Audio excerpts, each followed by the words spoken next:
다 같은 내용입니다.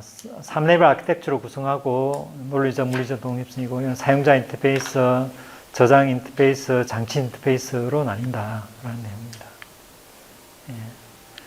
그리고 외부 단계 사용자 관점에 따라서 서버 스키마라도 얘기하고 개념 스키마 하나 존재하고 물리 스키마 이렇게 그리고 사이를 연결하는 요선을 사상이라고 한다. 사상은 매핑이다. 앞에 고객번호가 개념 스키마에 뭐에 해당이 된다를 이제 사상이라고 한다. 이렇게 보시면 될 것 같습니다. 예, 또 참고 스키마 또 넘어가겠습니다.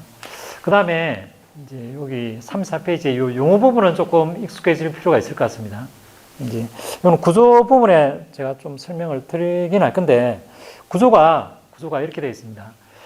릴레이션 스킴 이 부분을 릴레이션 스킴이라고 합니다.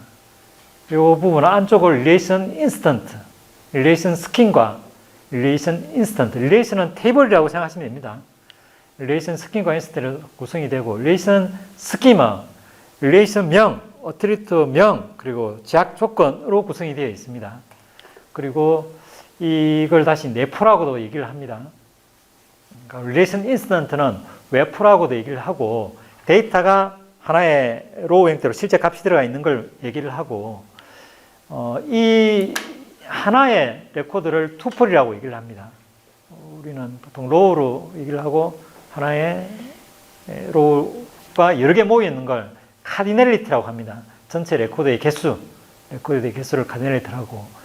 그 다음에 각각의 칼럼을 속성이라고 얘기하고 이 속성의 개수를 디그리라고 얘기를 합니다. 속성의 개수, 여기 차수라고 얘기를 하고.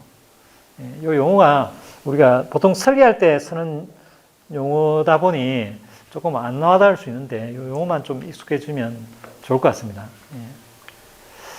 그 다음에 뭐 DA와 DBA 역할 참고사로 보시면 될 것 같습니다. DA는 이게 보안 쪽에 한번 나왔던가 DA와 DBA 기사 시험 같은 데는 가끔 나오곤 합니다. DA와 DBA 역할.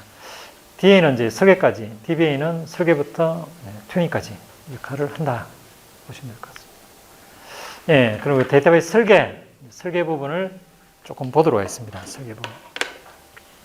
설계 부분도 조금 PPT로 들어가기 전에 좀 설명을 드리면 일단 설계.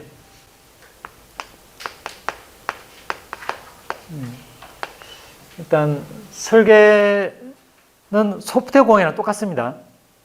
근데 내부적으로는 조금 다르겠지만, 많이 다르겠지만 설계할 때 가장 먼저부터 뭐부터 해야 되나요? 네, 요구사항 수집하고 분석부터 해야 되죠. 그죠? 요구사항 수집하고, 그리고 데이터베이스에는 그 다음에 두 번째, 뭐 하나요? 개념적 설계를 먼저 합니다. 개념적.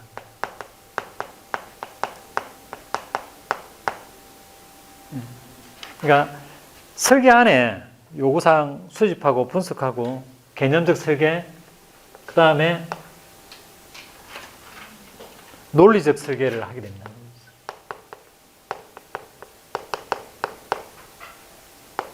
그 다음에 물리적 설계.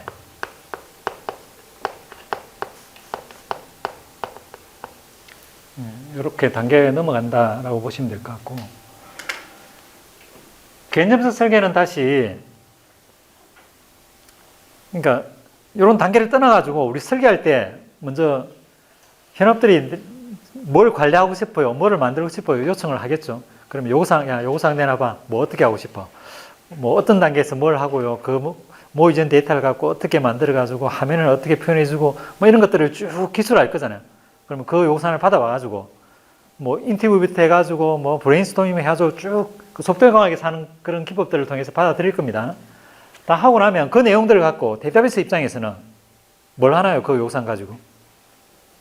일단 요구사항을 갖고 잘라냅니다. 실무에서는 그렇게 안 하겠지만 왜냐하면 기본 지식이 있다 보니 그렇게 하지 않더라도 설계할 수 있기 때문에 그렇습니다. 근데 이제 학문적으로 보면 그렇다는 거죠. 명사, 동사 뭐 이런 것들을 뽑아냅니다. 그럼 명사에 해당되는 것들을 갖고 이제 얘들은 속성이 될 거고 동사에 되는 거는 뭐 관계가 될 거고 이렇게 뽑아내는 거죠. 그래서 개념 설계에서는